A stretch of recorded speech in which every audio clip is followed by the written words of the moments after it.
years and years ago, the U.S. ski team came to CrossFit, and CrossFit did a little assessment. It was like, wow, you guys, as a whole, you guys really suck at pull-ups. And they're like, yeah, it has nothing to do with our sport. Like, with legs and power and, pull-ups would do nothing. And they're like, well, let's just start working on pull-ups. Identify your weakness and kind of make it better. And lo and behold, when they started doing that, their performance got better. We are here because we know the outcomes in our lives are within our control. That taking absolute ownership of how we eat, sleep, train, think, and connect with each other is how we'll optimize our health and happiness. That chasing excellence is how we grab hold of what is possible. Our mission is to live on the run, always chasing, never stopping. Hello and welcome back to Chasing Excellence. How are you, Ben? I'm good. Thanks, Patrick. Today we're going to dive into something we've definitely talked around, and we've probably answered a handful of 2-minute drill questions kind of related to this. But the subject I want to dive into today with you is how you do, or how you would at least advise others and think about using CrossFit to train for another sport, or maybe not even specifically another sport, but another type of sport. And so I think there's a few categories that I'd love to dive into with you today as it relates to this idea of like using what you do in the gym, in your gym specifically, to pursue other athletic endeavors outside the gym. And so I think there are a couple categories we can hit on. One is kind of maybe that lifestyle athlete, right? And I think that you and I probably fall into that, right? We're skiing, basketball on the weekends, anything outside the gym that is kind of athletic and active, and using CrossFit to train for that. The other would be maybe like let's just call it like a college athlete, right? Somebody who's pursuing sport at a pretty high level, maybe not a professional level, but a high level, and how you would use CrossFit to get them ready for that. And then the third is maybe the endurance athlete, and maybe that's either, and maybe you can help us figure out what exactly, like where endurance actually is. But is that an Ironman? Is that a marathon? Is that certainly like a 100-mile or something like that?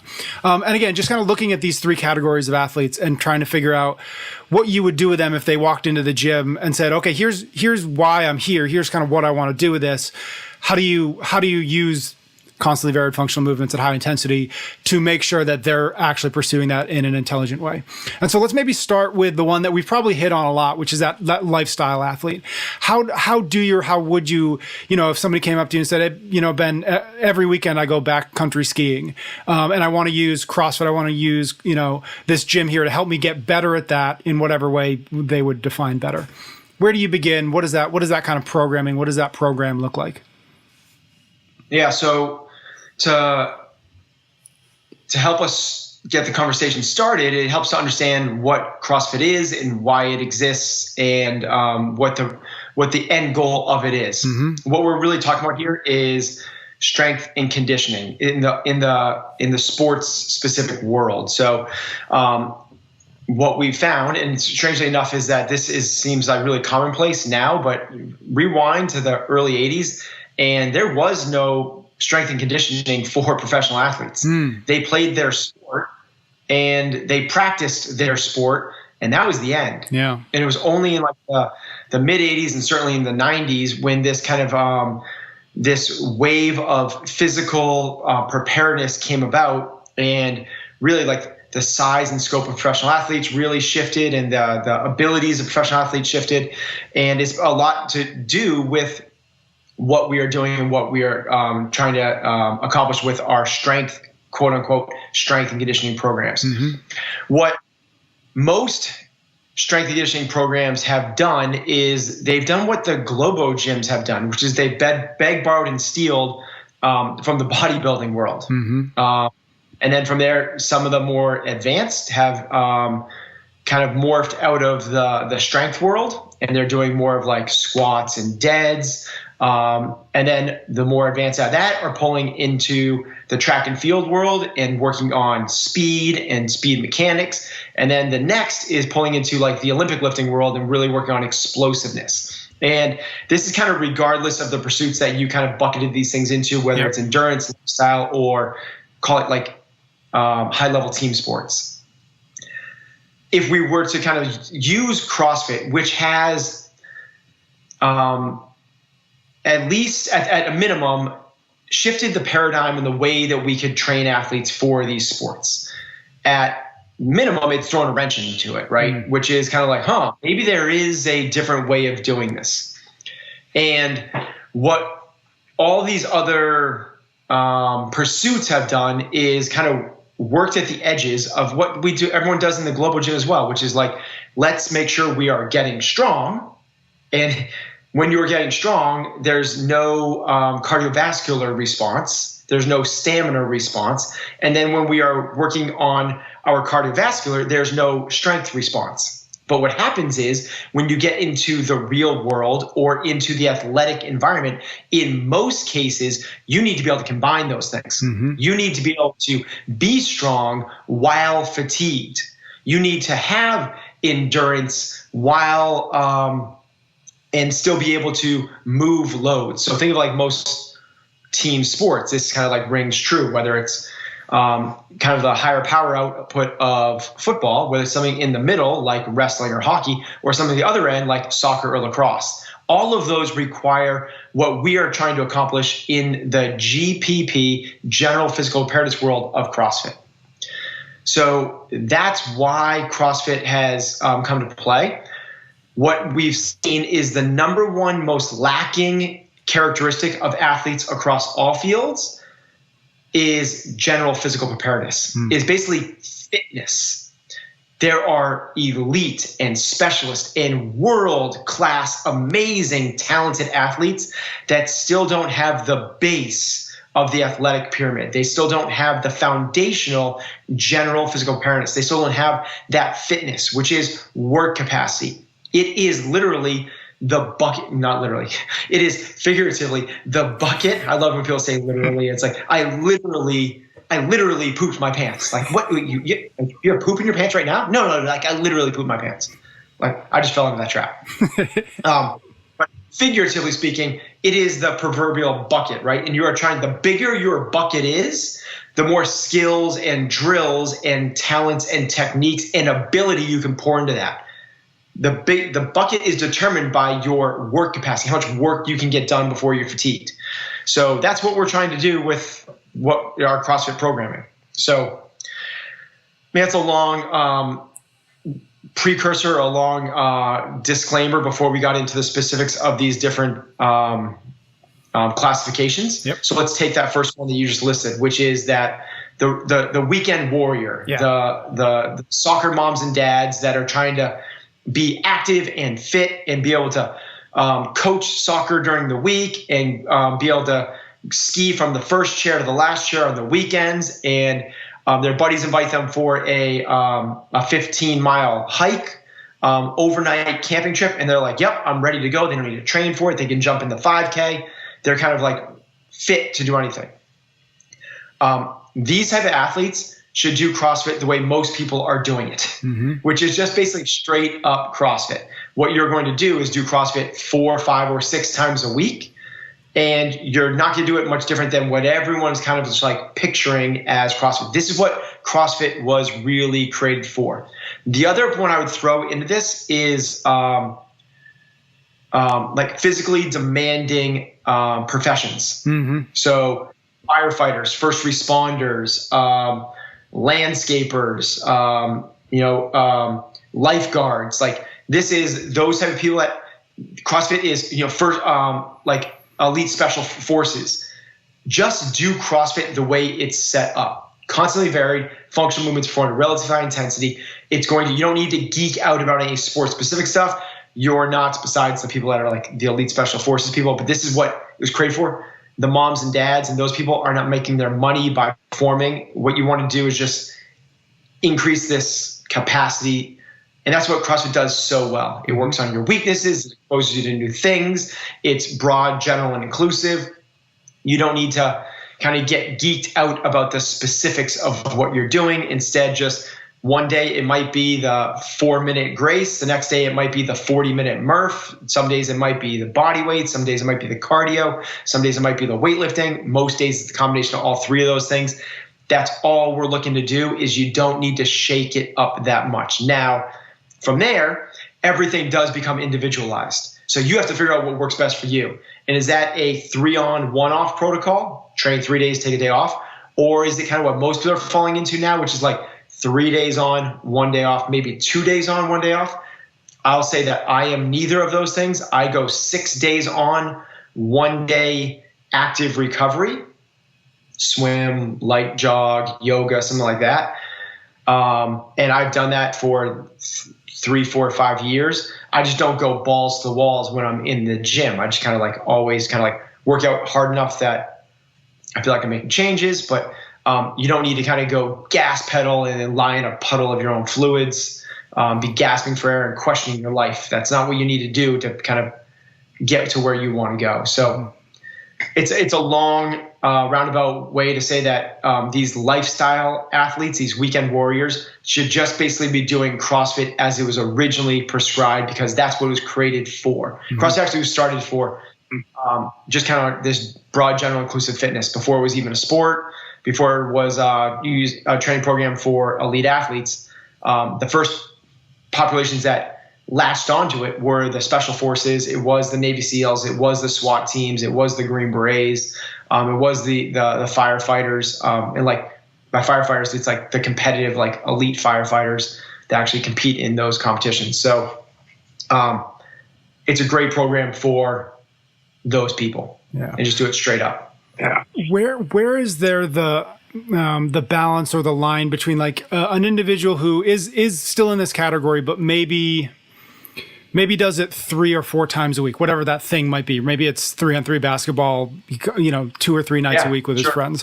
Where do you, and maybe a better question is like, for you on the weekends that I know you go skiing for a whole weekend, how do you like balance your in-gym training with what life is going to bring you in the next couple of days? Do you adjust that 6 days a week of the gym and say, okay, I'm going to be skiing for Friday, Saturday, and Sunday, so I'm not going to go to the gym on Friday? Like, I guess the question is like, how do you get that balance? Assume, for those folks who are going relatively heavy, whatever that means, whatever that frequency is, in whatever that other pursuit is, like what's the best way to still get the intended benefits of being in the gym of CrossFit without, I guess, maybe doing too much to not hurt, but like hurt their performance or their enjoyment of the other stuff? I think that last piece that you just said, that is the measuring stick that you have to kind of gauge on your own without hurting your performance, and how much does the performance matter to you is the kind of the litmus test for that. So using myself as an example, when we go skiing, if I'm going to be skiing for 4, 5, 6 hours with my 8 and 6-year-old, I'll get up and train in the morning beforehand. My wife and I both do that. We let the kids have their slow morning, whether it's coloring books or if we're feeling gracious, it's iPads, and we might do our 20-minute EMOM, followed by a little bit of something else. And then we get ready to go skiing and do that. Yep. If I'm in Jackson Hole and it's a powder day and I'm with my hard charging skiing buddies, I am not doing that beforehand. To me, I want to be able to perform on the slopes. I don't want to be fatigued beforehand. That is my event. It would make no sense for me same thing if I was like, if I'm about to go and like do a 5K, I'm not going to do CrossFit before the 5K because the performance to me matters in that. Mm-hmm. Same thing for if you're men's league hockey and you play that 3 times a week, or you're a high school basketball coach and you jump into scrimmages or whatever it might be. You have to gauge kind of what the intensity and the volume level of those other pursuits are and how much they matter to you and the fatigue level you have coming out of those events. And then from there, you can either back off completely or lower the volume and intensity of the CrossFit training. So to give another example, let's say you play men's league hockey on Tuesdays and Thursday nights. On those days, perhaps you could either, if you feel like, because this is how I am, I can't start my day without doing something active. Yeah. I just don't, it doesn't work for me. My brain doesn't go. I don't feel sharp. I don't feel human. What I'll do there is I'll just do something very slow, but I'll move. And it might be something like, very slow bike, very slow skier, very slow run, just to warm up into some like very easy kind of like, lack of a better term, body weights, like body stuff, some strict pull-ups, dumbbell bench, goblet squat or something. And that's what I might do if I was that type of athlete, because you feel primed, now you're ready for the work day. And when the night comes, you're not smoked and fatigued because you did, double Fran in the morning. Mm-hmm. So it's really gauging the intensity level, volume, and in psychological importance to you of the extracurricular, of what you are actually performing in. Because then what we're doing is we're starting to work our way towards this next category, this next mm-hmm. High level athlete, whether it's high level high school like AAU or Division I. My daughter's Division I lacrosse player, or professional athletes. That's kind of the next category we'd be swinging into, and we're kind of segueing into that a little bit, because the performance in that category matters more than the training in CrossFit. And you have to realize that maybe we're in this category now. Yeah, we can just dive into it. Yeah. So we'll just kind of dig into it. Yeah. But you have to realize in this category that your performance is what matters. It's the game day that matters. And you cannot treat CrossFit the way that most people do, which is a little bit more on the competitive side. You're really measuring your gains and losses on a daily and weekly basis. What you have to realize is that it is the sport and the field that matters before all else. And you're using CrossFit to supplement and improve that. And if you're coming out of your training session so smoked that you can't get into the practice field and be optimized on the practice field, your practice on the field is more important than the training, especially as you get closer and certainly in season. So now what we're doing is we're turning this away from this kind of constant ready state that the weekend warriors would live in, which is kind of like, let's do that 10-mile run. Let's do that long hike. Let's go heli skiing. I can help you move. You have to chop the wood. You're always ready to do something.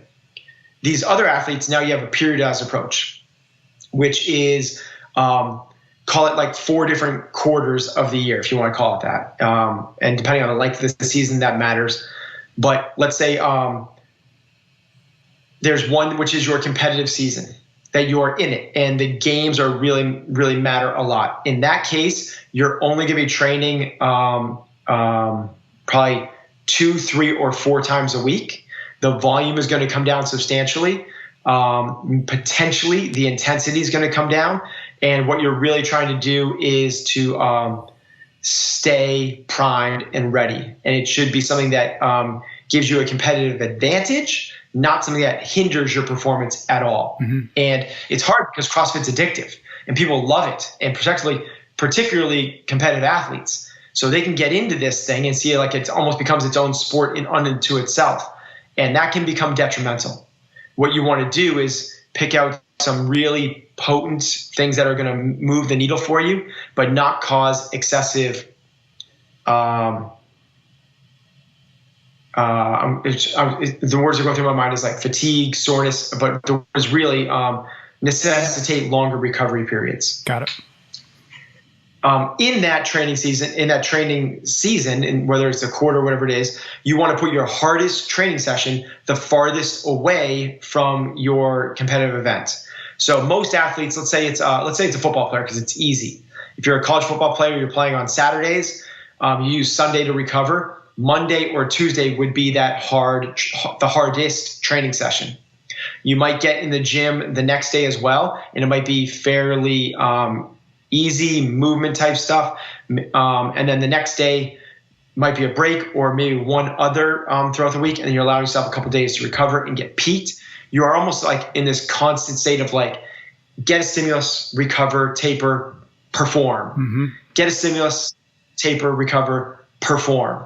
And that's what that in-season training would look like. You don't need to do the super volume stuff because you're not looking to get sore out of this stuff. So we don't want to be doing Murph. You also don't need to be doing the super, super high intense. Depends on the sport, depends on the adaptability of the athlete. But think something like trying to PR Fran might not be trying to PR back squats and deadlifts. That can be reserved for other times throughout the year. Backing up the season before that is kind of like the preseason. that's where you're kind of like trying to peak out your performance. You're trying to get as fit as you've ever been in preseason. And that can have a fairly high training load. That could be for, again, kind of like the normal CrossFit methodology, 4, 5, 6 times a week. And what we can do is a couple different things. It depends on what the other part of your training repertoire looks like. If you have a lot of sport-specific practice and training that happens in the team environment, so let's say you're doing team agility drills. Let's say you're doing team wind sprints. Let's say you're doing team like running lots of routes. You're doing basically training that is going to be completely adaptable and completely transferable to the athletic field. What you don't want to do then is to have your strength and conditioning also mimic that. So this is what a lot of players actually fall into the trap of. If you're a hockey player, they do so much lateral movement and stuff, pushing off with their because the skating. What you don't want to then do is have all of your strength conditioning be like slide board and side lunges. Those muscles are already getting so developed and overworked. You want to be doing the opposite of that, more what CrossFit does a lot of, which is like that frontal plane stuff. The sagittal plane, like front and back.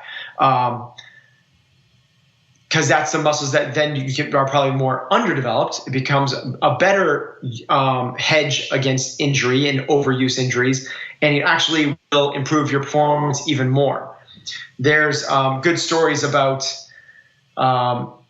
athletes that start training muscles and movements that have nothing to do with their sport, and their sport performance goes up incredibly.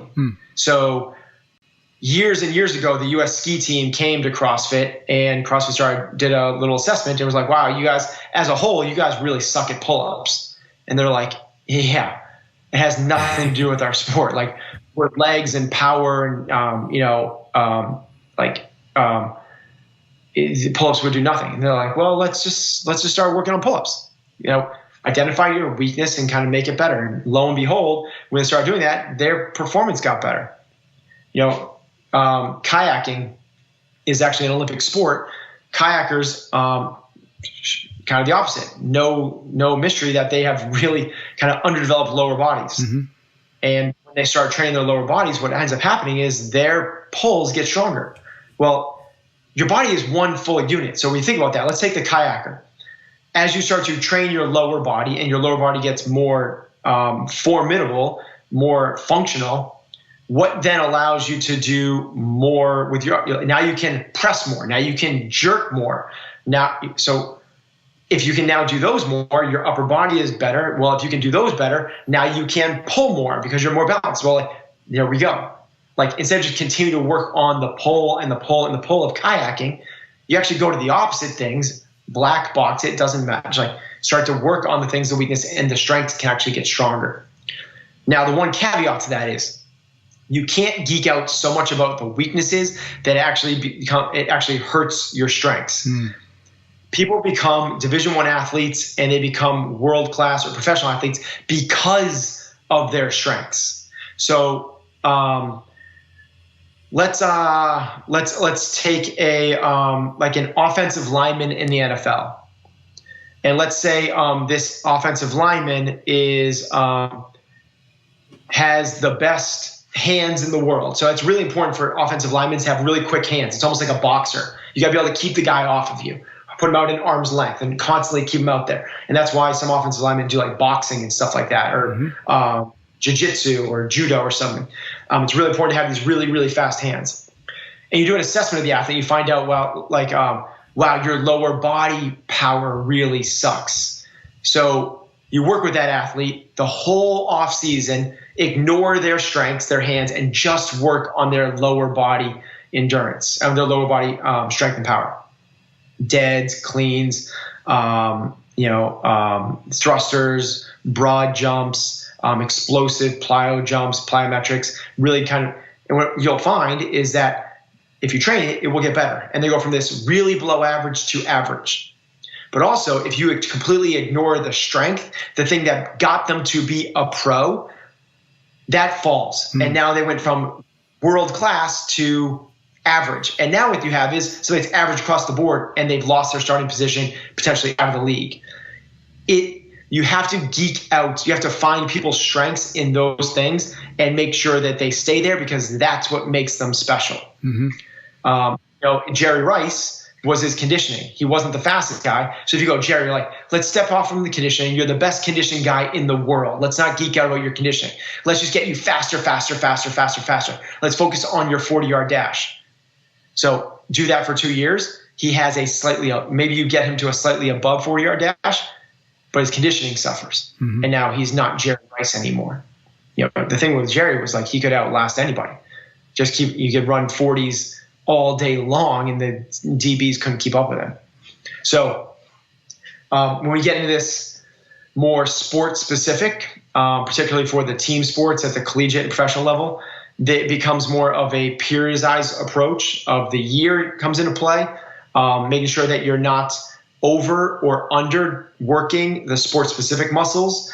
And then also making sure that you're maintaining strengths, particularly leading up to the actual competitive events. In season, I think you talked about maybe doing 3, maybe 4 workouts a week while that competitive season is going on. Are those workouts, are we just talking about classic kind of CrossFit couplets and triplets, or is there that blend of like maybe there's a strength day in there, maybe there's a long workout, what does that CrossFitting actually look like in season? Yeah, so it's going to depend on the sport. It's going to depend on the athlete. It's going to depend on the team and what else they're doing for conditioning. But let me just throw out a blanket thing that would just paint a picture a little bit. The first day of the week would be the hardest day. And what we would do there is probably some sort of like strength bias programming, where you do some sort of Olympic lift, call it power cleans. You do some sort of strength lift, let's call it back squats. And then you do some sort of conditioning. And I would do this one in a moderate time domain for time. 4-time workouts seem to be the hardest. So this one might be something like black and blue, which is 5 rounds for time of 10 power cleans, 10 burpees, something like that. It's hard. It's very hard. The next day, what I would do is sort of like a little back off-ish type thing, but maybe use the different movements. So maybe now we're doing like some light snatches. Maybe we do some light upper body pulling type things, like some pull-ups or a strength thing. And then we might do like an EMOM conditioning, which might be something like EMOM 12 of 15 calorie self bike on 1 minute and 15 65-pound thrusters on the other minute. Maybe it's 12 for a certain athlete, maybe it's 18 for another athlete, but kind of painting a picture. And then the third day, which would be maybe like if they compete on a Saturday, would probably be either like very light on Friday, kind of like a walk-through-ish type thing, just keep moving, feel fresh and strong. Or let's say it's on a Thursday, and that day would be even lighter and easier than that. Some strength things as well. Maybe we're doing, again, maybe now it's some hang power cleans or some like weighted plyometrics, very low volume, and then a kind of little breather. Maybe we're doing some 8 minutes of rowing and push-ups. On 1 minute, you're doing 15 calorie row. On the next minute, you're doing 15 push-ups, just to paint a picture. Or maybe you're doing 10 burpees, something like that. Just kind of get blood flow and get moving and all that. How, probably impossible to have a very specific answer to this, but how prevalent is your sense of what we're talking about here as it relates to competitive athletes, again, whether that's AAU, high school, college, professional, certainly. How prevalent is this, what we're talking about here, in those worlds? Do you feel like it's still really rare that this is the strength and conditioning program, again, whatever we're talking about here, for these kinds of athletes, or have more programs adopted this as the new strength and conditioning? Yeah, I don't want to discount traditional strength and conditioning because it works. Getting athletes stronger and more fit, capable, and formidable, it's gonna work. And what I actually didn't talk about is like really early in the season, it would look a lot like a regular strength and conditioning program for me. With the little CrossFit conditioning things at the end. Got it. So it would be very much like 1 to 2 Olympic movements, 1 to 2 strength accessory movements, and then a little conditioning piece at the end. The thing I'm not going to do with these athletes is geek out trying to teach them a muscle up. Like geek out about trying to get them to walk on their hands. Yep. Like the time spent on trying to learn those skills should be really transferable to their sport. It's called third wave adaptations. So first wave adaptations is just painting a picture. It's so easy to kind of follow along with this. 14-year-old kid, 135 pounds, sophomore in high school, 6'1", 135 pounds, string bean, right? Comes into the gym, and on day one, you're going to teach him how to bench press. He's never been underneath a bench before. On day one, he takes that empty 45-pound bar. You have him do a set of 10, and it's like wobbly and moving all around. It's like almost like he's doing it like on a moon bounce or something like that. It's like, oh, okay. So you have him do 3 sets of 10. And you have him come in 2 days later and do the same thing. 3 sets of 10 with that 45-pound bar. And all of a sudden right now, it's kind of like going straight up and straight down. The third time that we have him come in and he can actually do it with 65 pounds. That's first wave adaptations. He's not necessarily really getting stronger. What's happening is his neurons and his coordination is firing and he's learning the movement, and his productive application of force goes up because of that. It's not like the cross filament fibers are actually getting stronger. Like the way we know strength, it's not happening. What's happening is it's first wave adaptations, and it's why beginner athletes can make gains from training session to training session to training session. When they first start doing CrossFit, people are like, this is awesome. Every time you lift, you get stronger. It's because you're still in those first wave adaptations. Second wave adaptations is kind of that next phase where he comes in and he gets up to about where now he can do like 5 sets of 5 with 135 pounds.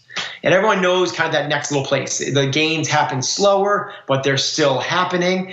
And he actually, over the course of the next 2 years, by the time he's graduating high school, he gets up to where he can do 5 sets of 5 with 245, 255.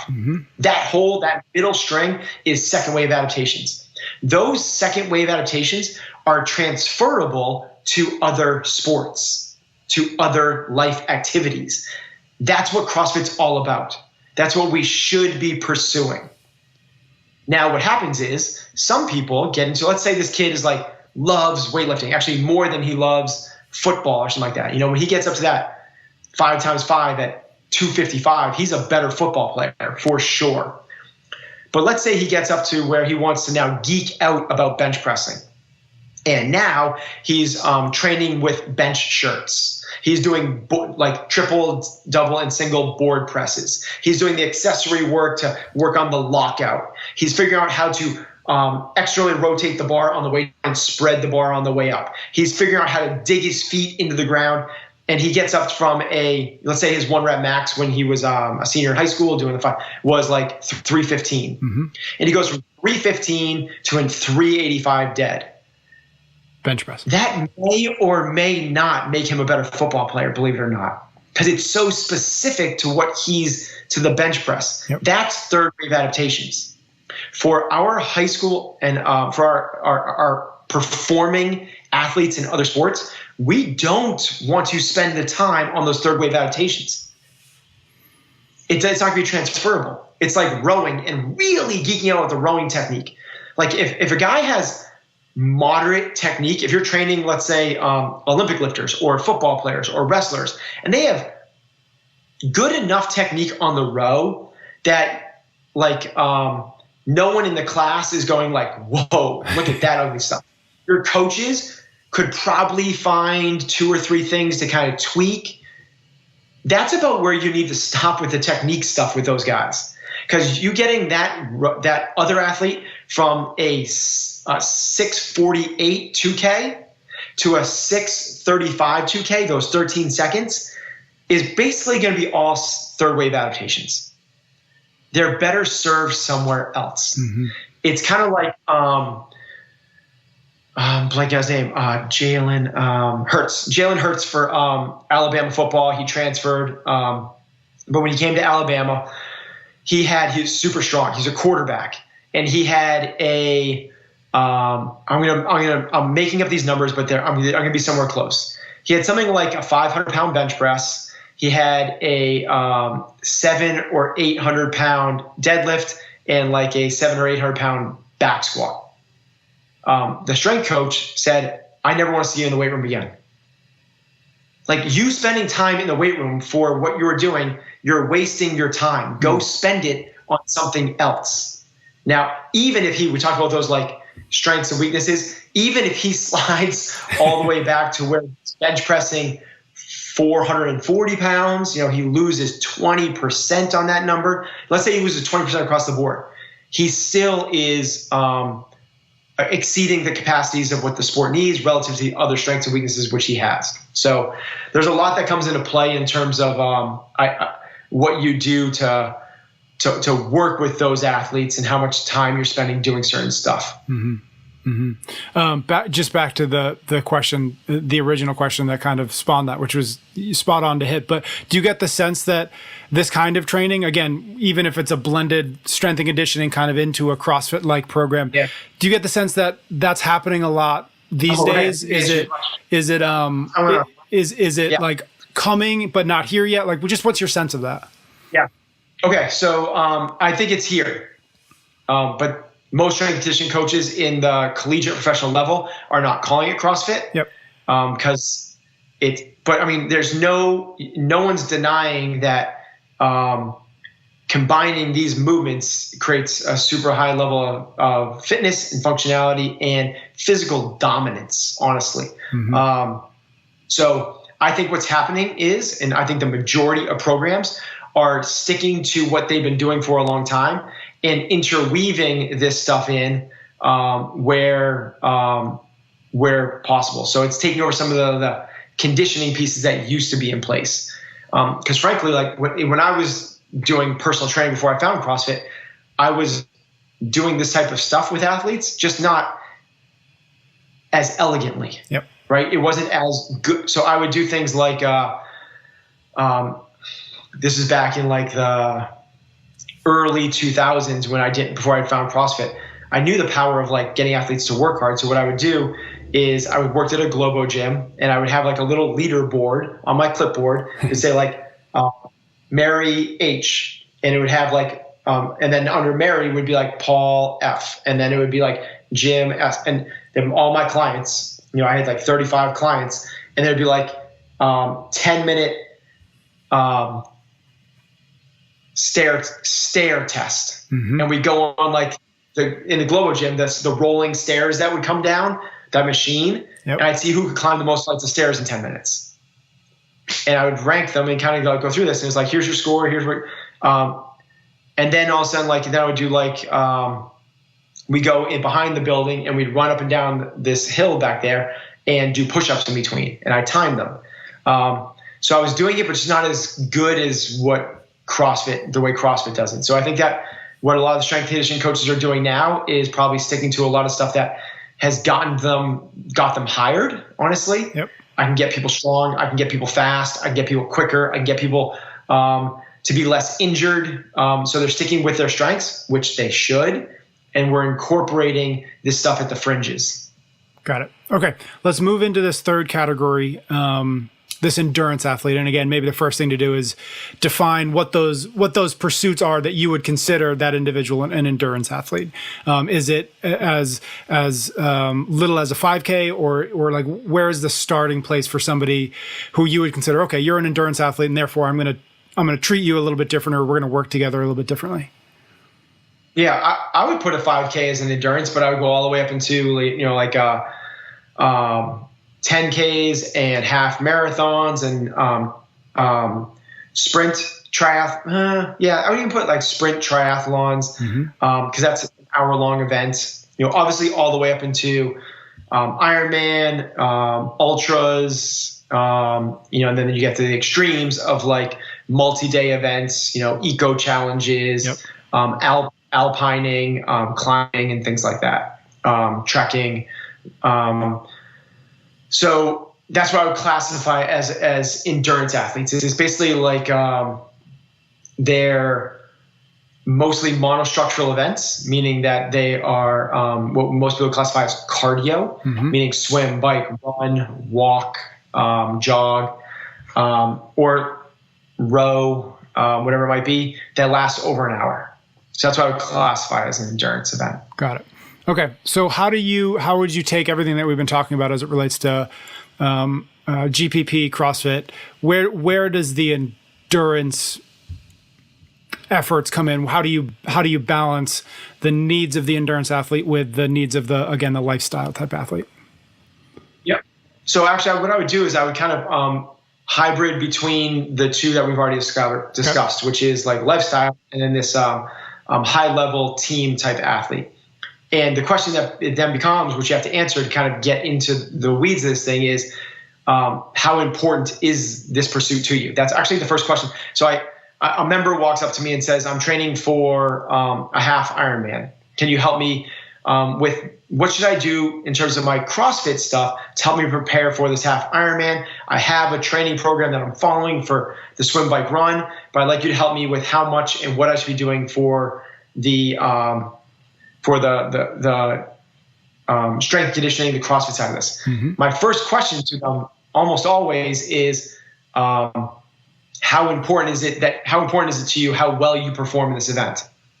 And it'll be something along the lines of call it three different buckets, right? One is like, I just want to have fun. I'm going to compete to complete. Like I'm doing with my buddies. We're going to stay next to each other. We just want to finish this thing. I'm running my first marathon. I don't really care where I finish. I'd rather not have it take 6 hours, but being sub 4 hours is not that important to me.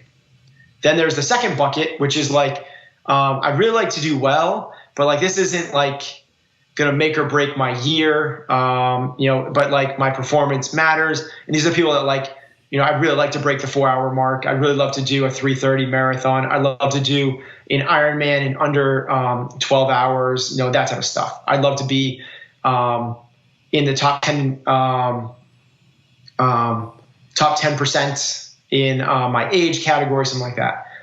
And then the third one is like, this matters. Like, matters a lot. Like I'm going to do whatever I can to break a 3:30 marathon. I want to be in the top 10 in my age group. I want to PR, like those type of things. And how you line up the CrossFit programming to support that, that's gonna be so directive. Yep. Because if it's the first one, compete to complete, I want to have fun. It's not gonna you're not gonna change CrossFit that much. What you're gonna do is you're gonna tone down the intensity a little bit, and tone down the volume a little bit, and tone down the frequency, number of days a little bit. So you're gonna blend in kind of equally those two pursuits. Other thing that matters a lot is what their history is in this pursuit. Is this your first time ever trying to run a marathon? Okay, it is. Have you ever run a half marathon? No, you haven't. Okay, what's the longest run you've ever done, and what's the most weekly sustainable, meaning like over a couple weeks, weekly volume you've ever done for running? Okay, you've run a 5K, and the most weekly volume you've ever done is 10 miles.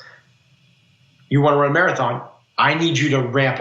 We got to put some effort into this running program. That's going to take priority. But I've worked with other people that are like, well, this is going to be my 30th marathon.